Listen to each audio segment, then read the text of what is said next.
When you write a book, you don't just need an editor. You need different kinds of editing to make your book the best it can be. To illustrate the difference between a content edit, which is also called a developmental edit, and a copy edit, I'm going to do a compare and contrast between the edits on my latest manuscript. If you're trying to understand the different kinds of editing your book needs, or you want to know what to expect when you work with the different editors, well then this video is for you. Hey there, I'm Julie the Book Broad of Book Launchers. We're a full-service self-publishing company helping you write, publish, and promote a nonfiction book that is set up to sell and grow your brand and your business. As part of our service, we have a lot of different editors on our team to help you polish your book to almost perfection. I say almost because, of course, perfection is not achievable. And if you seek it as your standard, you're going to spend a ton of money and time that you do not need to spend. There is no return on seeking perfection. But what you do need to spend time and money on is editors. If you care about writing something that a reader wants to read and that you can be proud of for the rest of your life, and yes, editors are an expensive part of the process, but what's your reputation worth? Well, I would say it's worth a heck of a lot more than the cost of editing. Now, my latest book on book marketing is back from its first round of copy edits, and I thought it was a good opportunity to give you a little, pull the curtain back, behind the scenes on the editing process. First, a quick reminder of the difference between a content editor and a copy editor. Content editing is like the 30,000-foot high view of your book, like an airplane. This is where your book needs to be reviewed for its hook. Will it be well positioned to achieve your goals? Is it an enjoyable read? Are there opportunities to make it better? Do you know who the reader is, and is it obvious throughout? Does it need more or less content in certain places? This is the edit that makes your book better as a book. The copy edit is the line edit, where the editor reviews your word choice, sentence structure, grammar, and punctuation. This is where it gets polished, so every sentence is easy to read, makes sense, and is grammatically correct and consistent. Now, with my latest book, I essentially had two content edits. Some might call the first a beta reader, but what she ended up doing was really more of a content editor. It was by the book marketing manager at my company. I asked her to read it and see what was missing, make sure I wasn't stating something that wasn't accurate, and I also wanted her help to add more client examples. What she did that a normal editor wouldn't do was add some content, because she was adding in some client examples and expanding on a few pieces that I didn't give enough detail on, because it's something that she deals with and knows more intimately than I do. An editor would not normally do that. Now, one of the things Sarah flagged for me is that the book talked about layering marketing into the process, but I didn't do a good enough job of actually identifying the layers. I also missed the mark on matching strategy to the appropriate tactic for many of those strategies. These were very important points because those are fundamental to the book, but I'd gotten lost in the material and had lost sight of these higher level points. You can see that here, that she's flagging the need for context as well as where the layers need stronger clarification. So what can you expect from a content edit is feedback like this. Expand on this, make this more clear. Can you explain why you say this? And it's why I always like to tell authors that the writing isn't done just because you finished your first draft. There is still more work to do. After I worked through Sarah's suggestions, I sent it to one of our content editors. Now, I actually think our content editor was a little light and gentle on me. The challenge is that it's my book, and sometimes I think there's hesitation to be too heavy-handed with me, not to counter what I've said in any way. We found this in the past as well. So I felt like this edit could have been more intense, but there was some really valuable feedback here too. I've added chapter summaries as a result of this feedback. I broke up some of the concepts into steps and bullets, and I added another chapter and expanded on one piece while removing another based on the suggestions. You can take a look at the summary sheet that came in. For our content edits, our summary sheet usually focuses on the hook of the book, the reader clarity, suggestions for improvements for the summary. But again, being my book, there was a slightly different approach to this book summary than normal. Now, your edit may come back with a lot more suggestions and revisions, and that is a good thing. Those suggestions and revisions are an opportunity to improve your work. You don't have to agree with everything or do everything suggested, but consider it. And if you feel yourself reacting emotionally to something, take a step back. What I found when I felt offended or challenged is after I took a step back and worked on something else or went for a walk, I came back and I could see how to make that area better. What you don't want to do is rush through a content edit trying to get the book done, because you'll be missing out on the big opportunity that content editing gives you to make your book really great. If it hurts a bit to do this edit, you're probably doing it right. Many of our clients actually get paired with a writing coach to work through the edits. It takes support and guidance to make a book better in many cases. Don't expect your content edit to be done in one single review and sitting. If you do rush through your content edits, you'll likely find yourself with a book in print that you're not feeling as good about as you could and should. If there's something you want to make sure the editor spends time on or doesn't do, make sure you let them know. For example, if you want it to be funny, let them know that. If you're worried that something is too heavy or too long, ask for support to improve around that. One suggestion I have is that you prompt your editor to help you make sure every chapter starts in an engaging way. It's not always something editors are in tune with, and asking for a little attention to help the start of the chapter can help you have 5 chapters, or help you avoid having 5 chapters that start in the same way. When it comes to content editing, you will need to let them read the whole book. Because it's the higher level view of your book, they can't really give you feedback without reading the whole thing and then going back over and diving in. So you won't get a sample edit like you will with copy editing.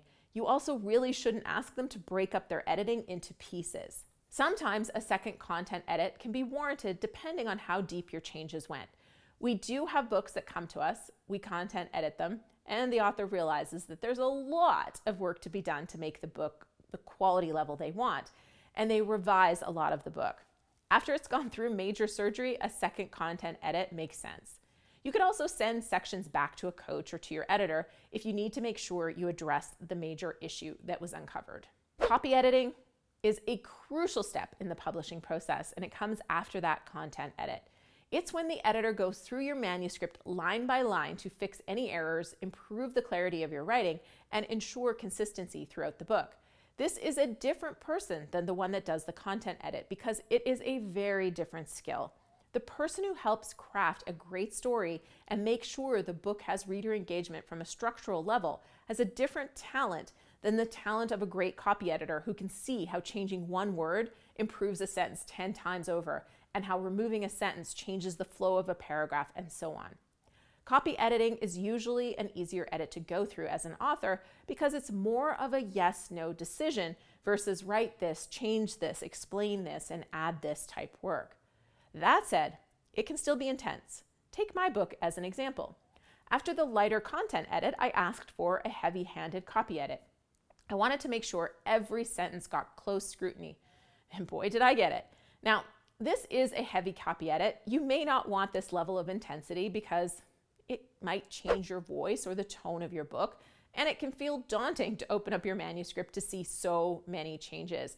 But it was exactly what I wanted to feel a little less insecure about my book. At Book Launchers, we get our copy editors to send a sample edit back for the author to approve or comment on. If they are changing words you don't want changed, or if it's too much or too little, that sample edit is your time to let us know. And sometimes authors go, I don't like that editor. I want someone who is X or Y. Sometimes they want a sensitivity read, or they want someone who's not in their audience to read it, or someone who is in their audience, or someone who knows the lingo of a country or an era. There's a lot of possibilities.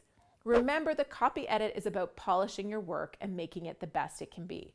While your content editor is looking at the overall picture, the editor, the copy editor, is in the weeds. Here's a look at my sample again. So when you send it off, be prepared for feedback. You might have to make changes that you're not initially comfortable with, but keep an open mind and consider the editor's suggestions carefully. They have a fresh perspective and can often spot areas where your writing can be improved. Now, I want to tell you that the sample edit made me feel overwhelmed and a little discouraged when I saw it. I was like, oh, dang, she slaughtered my introduction. I can't wait until we really get into it. Emotionally, I reacted negatively to this edit, but intellectually, I knew it was exactly what my book needed to be great.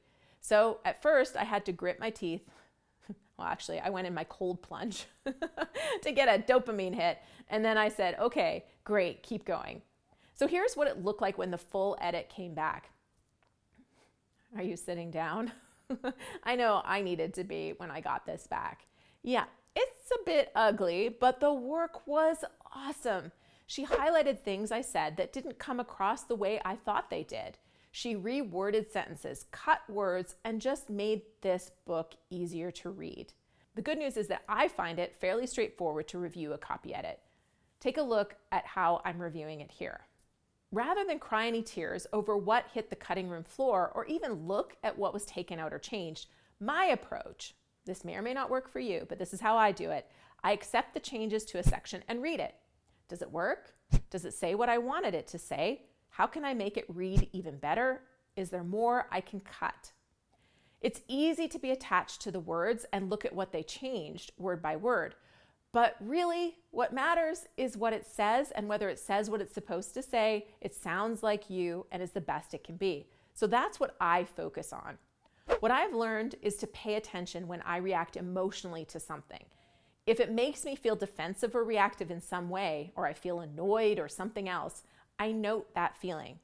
I don't push through when that happens. I take a beat, I get up, I walk around, I get a drink, I think about something else.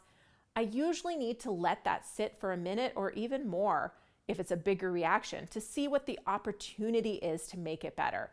It's been flagged for a reason. Even if I don't agree with the change or the suggestion, it usually means that I can make it better. So I really try to do that. While I can't help but take some comments personally, I know they aren't meant to be personal. It's meant to help me, help the reader, and make the best book possible. After I went through the edit, which took me about 3 weeks of working on it, a few hours every other day, it's finally off to the fact checker. I actually knocked a lot off while on a plane, which was great. I'll review the fact check, then it goes back for another round of copy edit. After that, the manuscript is more or less locked to bigger changes, so I don't introduce a bunch of mistakes. Then a proofread and a layout, and then I'll probably do another proofread after the layout, and I'll read it out loud for the audiobook, and then whew, it's done. Making a book takes a lot of work if you want it to be great. And while the editing is happening, my team is doing metadata research, brainstorming titles, thinking about how this book will be launched and who's going to be ready and waiting to review and read the book. The process is much more fun with a team cheering you on and carrying you through all the things you need to do. And if it's a good fit, we would love to be your team. So let's chat about your book and how we can help at booklaunchers.com/apply.